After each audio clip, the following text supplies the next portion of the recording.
Hey guys, so I made it out to the Petersen Museum, which is right behind me here. You can see the crazy architecture. Try to take you guys through the museum today, and I'm really interested in checking out the Hypercar exhibition. It's going on until September 11th of 2022. So you have about a month left in the exhibit, so I want to go see it before it's over with. So I'll do a quick lap of the whole museum, and then I'm gonna try to spend a little extra time on the Hypercar exhibit. So let's check it out.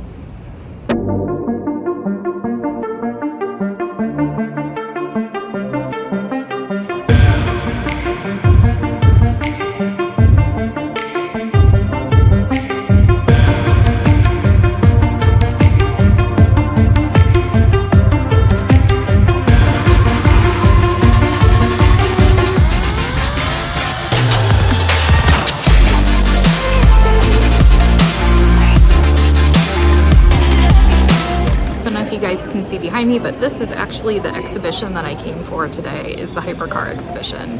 I'm super excited. I love hypercars. There's just so much stuff that you can push on the form design-wise that you can't do in a mass production vehicle. So I think they're really inspiring, especially when it comes to aerodynamics. So let's go check out what they have here.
Lamborghini Centenario 2017, all carbon fiber exterior.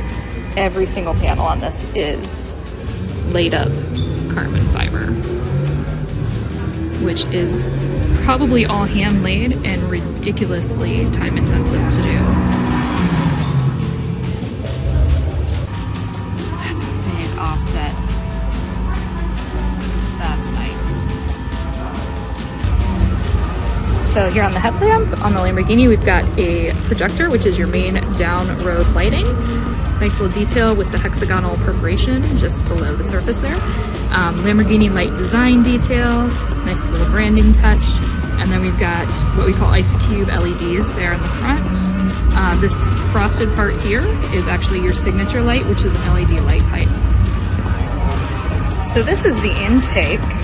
Because it is a rear engine vehicle, the intake's actually just rearward of the door here, and you can, I don't know if you can grasp the size of it on camera, but it's pretty wide. It's probably 8 inches wide. It's huge offset from this door surface here.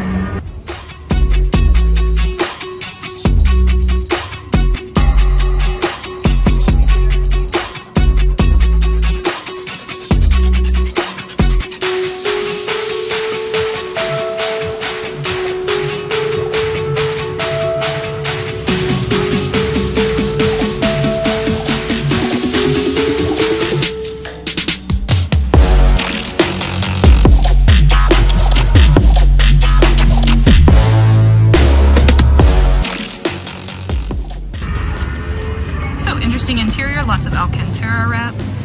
Looks like some carbon fiber paddle shifters behind the steering wheel there. Lots of carbon fiber detail. Blue trim, blue center panel in the center stack there with all your buttons on it. Alcantara racing seats. But it fits for Lamborghini.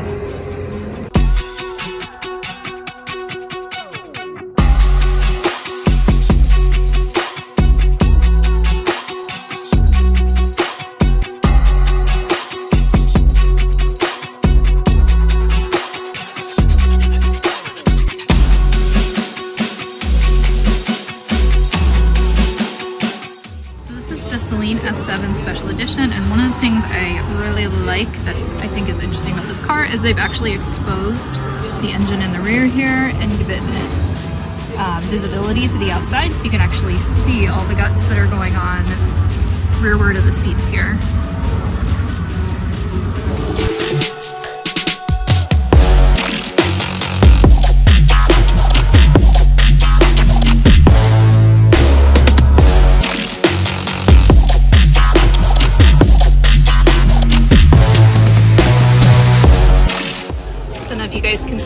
But on the Saleen, it has this scoop on the roof that's directing air back into the engine that's placed behind the seats. And some of the other vehicles, where a lot of the other ones put a lot more of the intake on the side of the body, this one does a lot of the intake here on the roof.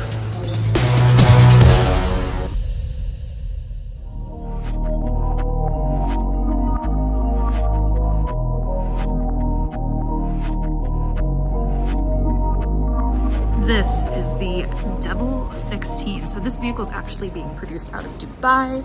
It is a full carbon fiber exterior, as you can see, and it actually houses 2 V8 engines, so twin V8s on the back. I'm personally not a fan of this vehicle, but it's definitely the wildest thing in the room.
So one of the things you'll notice about this car is how sparkly it is.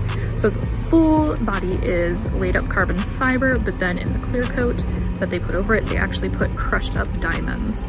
So that is the sparkle that you're seeing. It's not a typical paint flake that you would see in most paint. It's actually crushed up diamonds. It's a little too excessive for me. So I'm looking at the headlamps here, and we have dual projectors, one stacked right on top of the other. The other thing I'm noticing here is this little piece down here in the front corner of the lamp. It almost looks like it's a little exhaust fan. So I'm wondering if they're using that to exhaust heat out of the lens, which I've never seen before. Otherwise, it's just a little design detail, but it just looks like a little exhaust fan. I'm not sure. It's really interesting.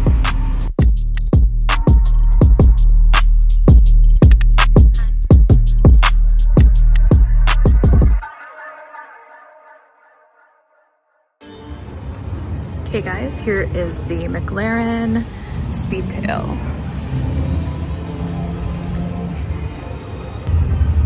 So as you can see, the Speedtail here gets its name because it has such a long drawn out tail coming off of the back. So you have this apex of the roof right here. And then from there back, you can see it's one continuous sweep with a slight flick at the back for aero. And this section behind the rear axle is very long compared to what most vehicles would have back there for that. So that's where it gets its name. All right, so one of the more interesting features here on the Mclaren Speedtail is this front aero cover on the wheel. So how this works is it actually stays stationary as the wheel spins. It stays level. It's a separate piece from the rest of the wheel. And how this works is it actually has this leading edge here on the front that you can see is very gradual. That acts to help with the aerodynamics of the wheel. It directs the air out and around. And as the wheel's spinning behind it, it stays in one place, so it always faces the front and where the air is coming from. So one of the interesting things you might notice looking at this car is there are no side rear view mirrors going on here. So actually this applies to a new regulation that's been passed in Europe. They're allowing cars in Europe to get rid of the side rear view mirror. And this actually is a little section that pops out down below here, and it has a camera that faces rearward. And what happens is that feeds into these two screens on either side of the front instrument panel, and those are your rear view mirrors on the side. So they do this for aerodynamics. Obviously, if you have a rear view mirror, side view mirror sticking out, it's catching wind, it's eating into your aero count. So by getting rid of it and doing these very tiny cameras with the screens inside, they're able to make the aerodynamic performance a little bit better. It's a little bit hard to see from here, but this is actually a three occupant vehicle. The main seat is in the middle, that's your driver position, and then it's flanked on either side by a passenger seat. So it's actually 3 occupant package on the interior with the driver's cluster and steering wheel oriented to the center.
They floated the IP off the crosscar beam, so you actually have a ton of space between the crosscar beam and the front glass touchdown. So for those of you that don't know, the crosscar beam, which is this portion here, is the structure from which you mount everything, your steering wheel, your steering columns, your displays, everything, and it gives structure for side impact between the two A-pillars. So crosscar beam is inside all vehicles, but what they've done here is they've taken away all the surface from the back of the crosscar beam to the front cowl. Sorry, my camera keeps going out of focus. And they've actually opened up that area, so it's actually totally passed through. And also they've exposed all this gearing on the back side of the steering wheel and actually left it exposed as a design element. Usually this is covered, so it's kind of an interesting choice from a design perspective too.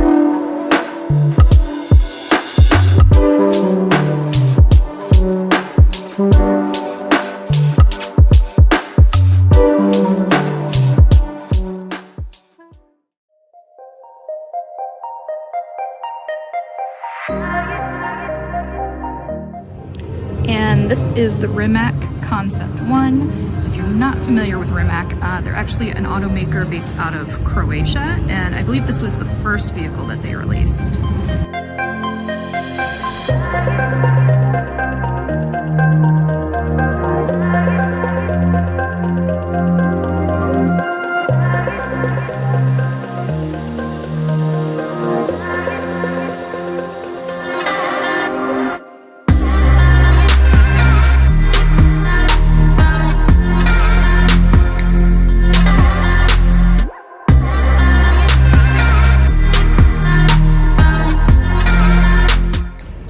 So you guys probably see this wall of wheels behind me.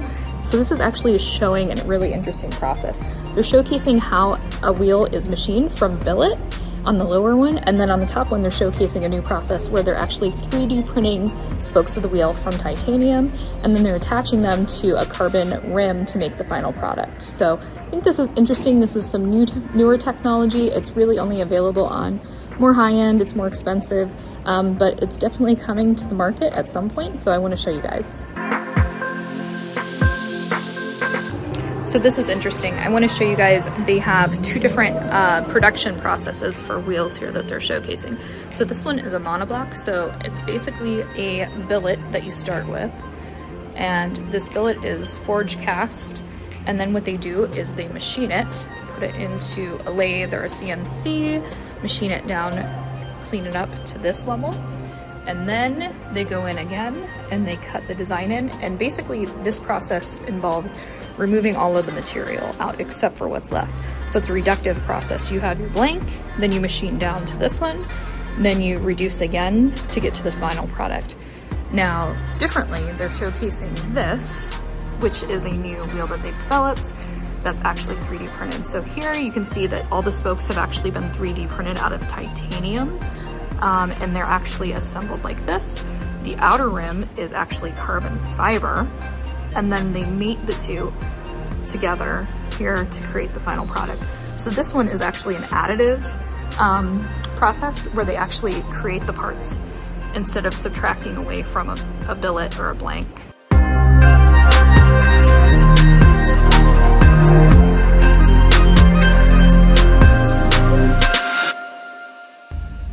Hey, thanks for joining me, guys. That was it. That was the Petersen Automotive Museum's Hypercar exhibit. So it's going on for about another month, and then they're going to change it to something new. Definitely let me know what your favorite and least favorite vehicles were. I definitely have some strong opinions about what I liked and didn't like on this exhibit. So let me know, and I'll see you guys next time. Bye.